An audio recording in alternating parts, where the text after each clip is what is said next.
So how can you format the ebook for Amazon Kindle? So it is possible that you are working on something and you want to publish it on Kindle. How does that work? Well, if you are working with the file on the iPad or Mac, well, the crucial part is that you will need to export that finished file as EPUB document, right? So let's say that we're working with the Pages from Apple, which is a great text editor available on iPads, Macs, even iPhones. And in there, you might be working with a file. So in order to export it and get it ready for the Amazon Kindle platform, you need to click on the share icon and tap on export and send, and this gives you the ability to pick a different format.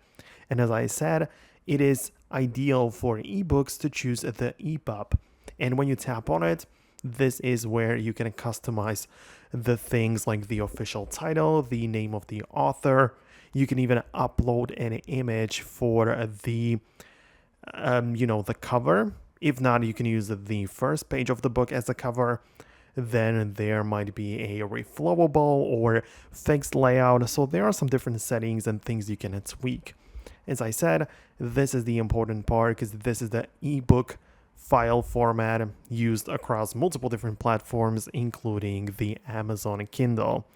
When it comes to some advanced settings, well, you get to pick a category, of course. So if you are trying to upload that book onto a platform of any kind, it would be great if the category were already like embedded into the file. So that's pretty good.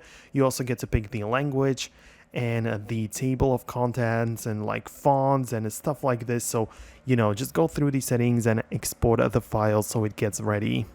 So yeah, that's going to be about it. Let me know below in the comments if there are some additional things you have in mind or things that you are wondering about.